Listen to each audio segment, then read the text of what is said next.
Welcome back to Sulit Nga Ba? And in today's video, we will talk about how to slim down your regular thick wallet na ganito kalaki into something as practical and minimalist ang design na ganito, ganito, and ganito. This is actually my favorite right now. And after I talk to you guys about why you should slim down into something as practical as this, we'll also talk about the price sa mga to na bibili nyo ngayon sa Lazada, Shopee, at iba't iba pang mga website at makikita pa kayo sa Facebook ng mga itong klaseng mga wallet.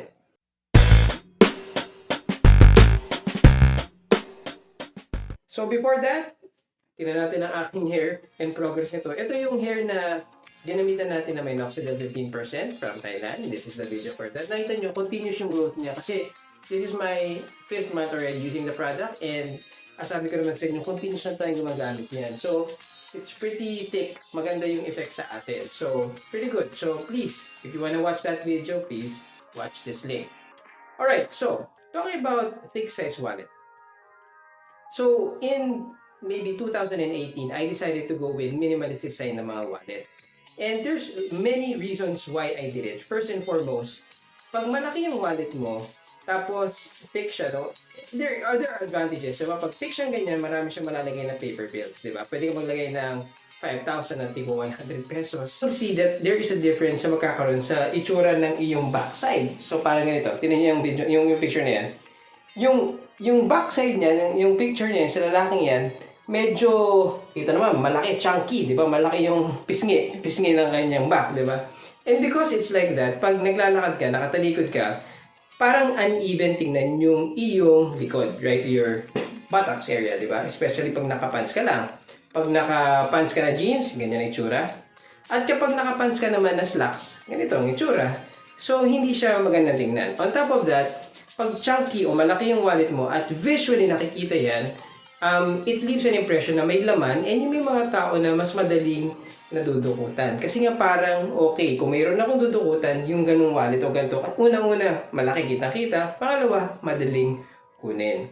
And second, a very practical reason for why I shifted from a thick wallet to a minimalist wallet is for saving purposes, right? So first and foremost, pag meron kang malaking wallet na maraming mga lalagyan or lagayan ng mga credit card or ng card, you actually stack up as many as possible na nandun. So, kung meron kang wallet at inopen mo siya, meron 3, 6, sometimes even 8 na nandun yung mga wallet mo, cards mo, nilalagay mo doon. And then, all of a sudden, magsisiksi ka ng resibo, lalagay ka ng coins, at minsan pag nilalakad ka, kumakalansing. Diba? Parang Christmas. Ganun yung dating nung naglalakad ka. But the truth is, it actually is not going to help you in your savings. Kasi dala-dala mo yung mga credit card mo and also lahat ng mga pwede mong isamang wallet. And pag nandun yun, you also have an option to use them. So, it doesn't help you a lot. So, how to slim down first? First and foremost, open your wallet. I-check mo yung wallet mo and tingnan mo kung ano talaga yung makailangan mo dun. Very practical. Kailangan mo syempre ang driver's license at isang valid ID. Diba? Any ID, such as your SSS, pwedeng voters, but typically, SSS ID at driver's license na talaga kailangan mo.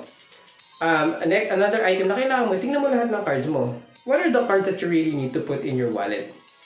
You normally have maybe an ATM, dalawang ATM, your work ATM, your employment ATM, or your personal ATM, and then you have a variety of credit card, and sometimes may mga membership card pang na nandun. So, you end up with a stack like this, diba? This is a sample ng sa aking minimalist wallet. So if you look at this, there's about 1, 2, 3, 4, 5, 6, 7, 8, 9, 10, 11, 12. 12 wallets in this, diba? 12 wallets and then may paper bills ako sa kanya. This already have my driver's license and meron na rin to yung health card ko. At the same time, may ATM and credit card. So it's on this minimalist wallet, which we will talk about in a few. So first, again, tingnan mo yung laman. Identify the personal IDs na kailangan mo, and then look at what are the cards na kailangan mo. Normally, it will be 1 ATM, maybe 2 credit card, maybe an emergency card. So, really, 4 cards ang totoong kailangan mo, plus your 2 IDs. Once you've done that, tingnan mo rin lahat ng mga papel na nandun naka-include. Normally, may family picture, which is fine. You can include it, which I have here. And then second, you can also include any other paper bills. Pero yung mga resibo, they're not supposed to belong sa loob ng wallet mo. Kasi, number one, kumakapal yung wallet mo because of them. Number two, katagalan, yung resibo, nabubura yung kanyang mga markings o yung kanyang print. So, you really don't need it inside your wallet. It just is a habit, di ba? And then, minsan may mga coins. So, really, yung coins na yan, hindi naman talaga nakakatulong yan sa leather wallet or sa typical wallet. The weight of the coins actually deters the shape. Nababago yung korte ng ating wallet because of that. So now, after you made all of those checks, tinignan mo yung personal IDs, yung iyong card sa kailangan, and then tinignan mo yung mga receipts sa mga paper bills sa kailangan mo tanggalin, now you have to determine how much on a regular basis ang kailangan mo dala-dala. So, some people, like myself, at least meron akong 1,000 na paper bill na nasa wallet ko.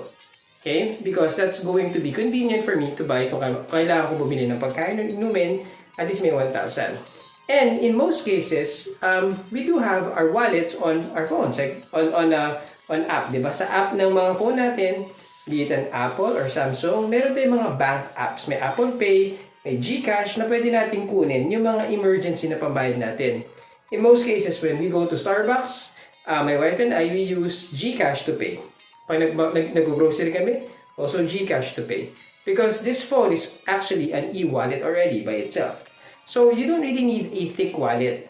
So, now that you've determined all of that, you put them in like this. I'll give you an example. This is one of my favorite right now. It's a leather minimalist card holder that's from ASTRID Philippines.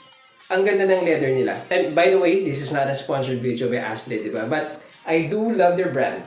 So if you look at this, it's a very good quality leather. 1.5 mm ang thickness. Diba? Customized with prints. And the printing of this is free. This actually came from my daughters. Regalo sa akin to nung Christmas. And ever since, ginamit ko na siya. This has been used for almost 3 months. As you can see, very intact yung kanyang stitching sa gilid. Kasi quality yung stitching nila. Ang ganda ng pagkaka-stitch niya, right? Zoom in sa camera. Yep, that's it. You can see my name printed there. Free yan, up to 5 letters.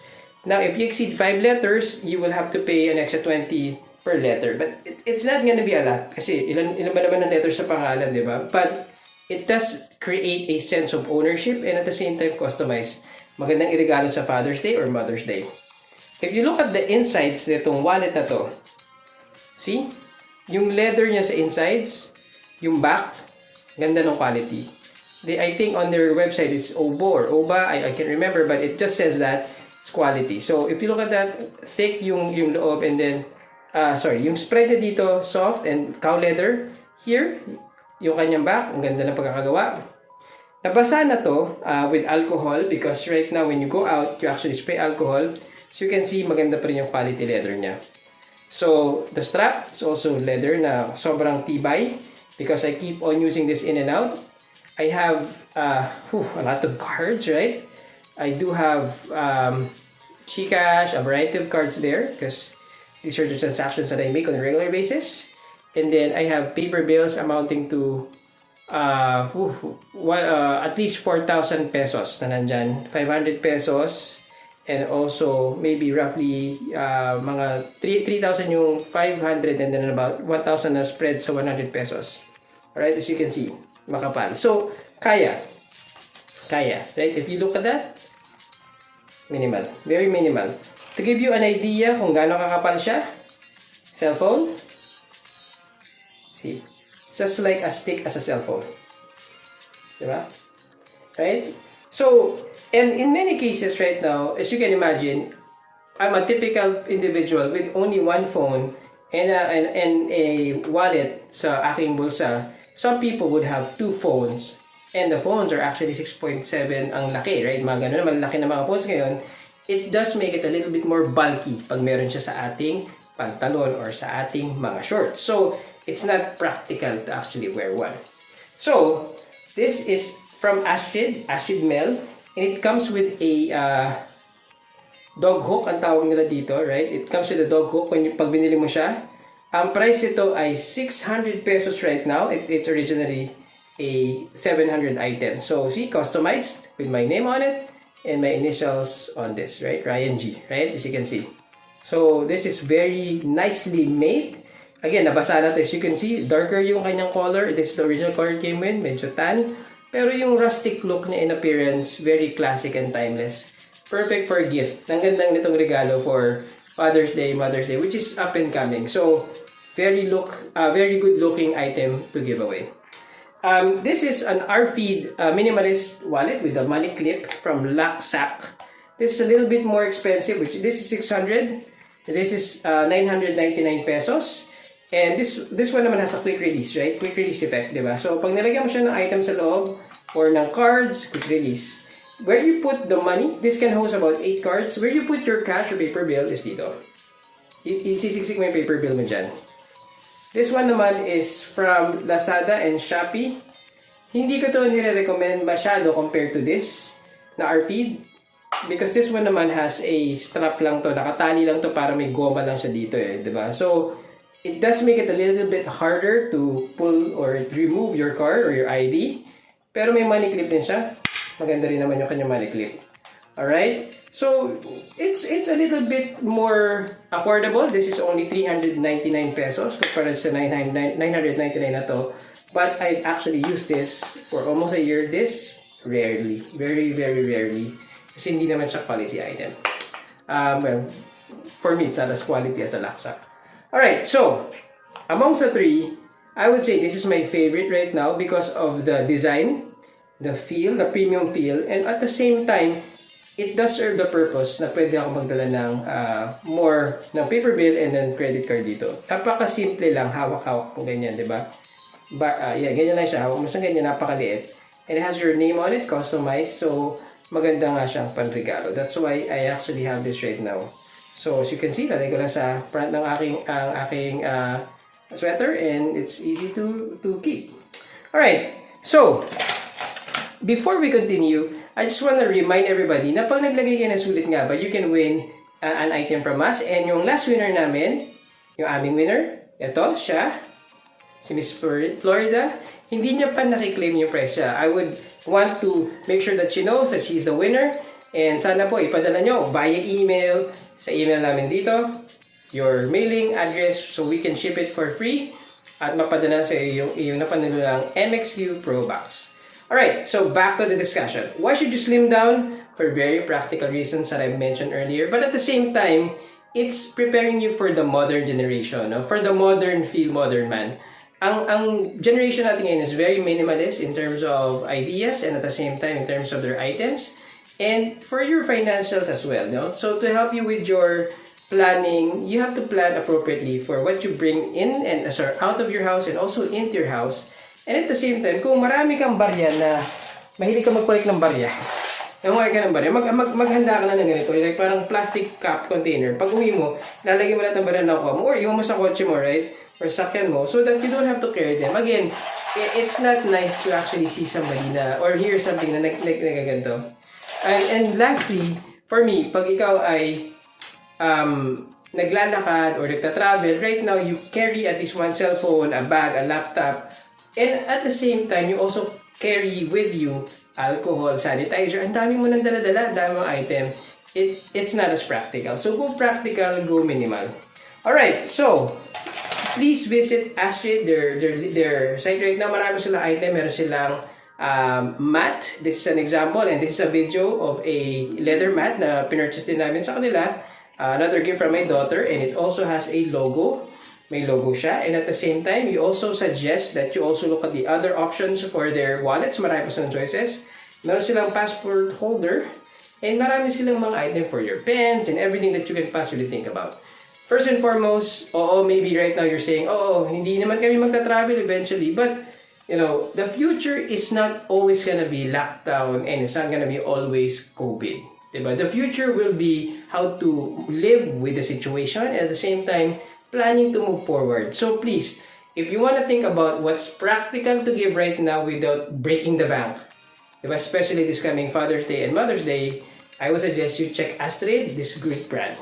So, bago ko i-rate to, sulit nga ba to? At least alam nyo na, obvious na talaga to eh. 600 pesos compared do sa mga nabibili natin ng 400, 500, 600 to about 1,500 sa iba't ibang mga wallet shop. Napapalitan din natin eventually because of wear and tear. Tingnan nyo muna yung ASTRID. Because for me, ito ay sulit na item. So if you like how I review this product, and if you like the content, at kung paano tayo mag-review ng iba't iba pang mga sulit item, please hit the subscribe button.